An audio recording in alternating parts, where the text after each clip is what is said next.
when Cupid has failed and it's time for magic, we can get a magic potion. So let's start by making a line.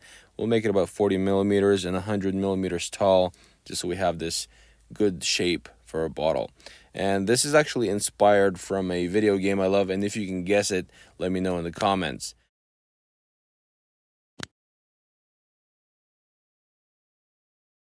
But we're going to go ahead and use a spline, which is a bendable line, to make our shape. And you can make this whatever shape you want, but I think this looks pretty good to me.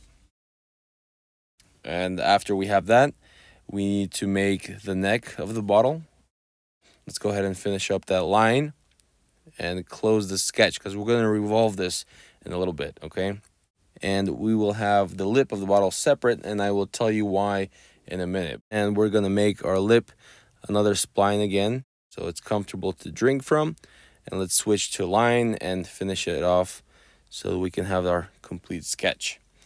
All right, let's go ahead and get out of there and use the revolve tool. You go to tools, revolve, you select only the lip and the bottom and revolve that.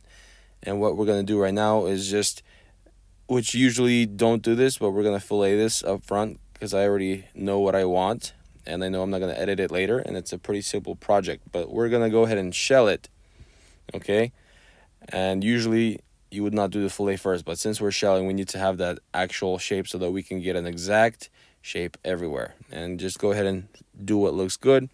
I think this is a good thickness, and I want to work with a visual piece, so I'm going to go ahead and make it transparent, just the way I'm going to have it in the end, so that I can, you know, have a little visual of what it's going to be like and what I think it should look like. So I think that looks nice.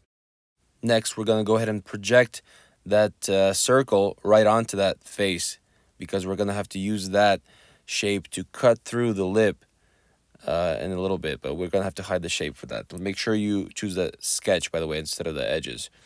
All right, so let's go ahead and hide that shape, then revolve our lip, and then go ahead and use that circle that we just projected to just slice through it. Now that we have our little donut lip, we can go ahead and show the other body and union the both of them so that we can have one solid bottle. And before that, we can also fillet it just to give it that finishing touch, so it'll be soft to drink, right? Okay, let's go ahead and union the two and finish up the inside lip, because we are going to have a cork in there, so that way it has like a little angle to it. But anyways, let's go ahead and visualize the whole thing so it's all one color, so it looks good.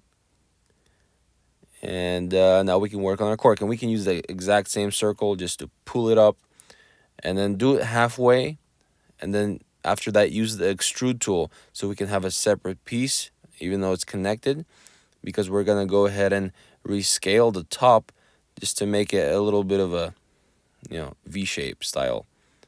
So go ahead and choose scale. I just select the top face and scale that to whatever you think looks good. So I just a little bit to make it realistic, because that wood will flex if it's a cork. And then once we like how it looks, we go ahead and visualize the cork, right?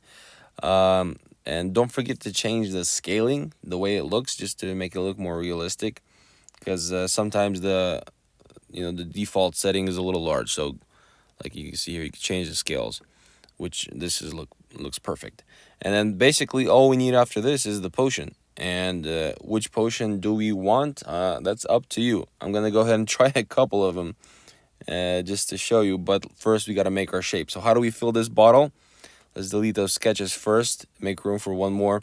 We're just going to go ahead and make a rectangular shape wherever we want our bottle to be filled to. And it's going to be a new body, and we're just going to use subtract. And it's going to be pretty simple. Just slide it out, make sure it's a new body, then go ahead and finish it to the other side so it fills the whole bottle, and use the subtract tool. Remember, you choose the thing you want to subtract from first. Let's go ahead and hide some of the pieces so we can double click to select the potion, which is another cool tip, by the way. If you select it, you can check the volume on the bottom if that is something you need. But we're going to go ahead and select transparent material, because that's the easiest material to work with for liquids, in this case for the visualization. But what do you want? A stamina potion, a health potion, Maybe a magic potion, or shall we do the love potion? I think we're gonna go with the love potion just to make it unique. Let's go ahead and delete those sketches, show our parts, and we have our complete love potion in a bottle. Okay, so I hope you guys enjoyed following along, and let's go ahead and take a look at the finished product. I think that's pretty fabulous. We can choose a background, and we can even take a picture. So go ahead and click that capture on the left when you're ready, and show me what you guys have. Link me in your projects and let me see what kind of potions you guys made. All right, don't forget to like, share, and subscribe, and I'll see you guys in the next one. Bye bye.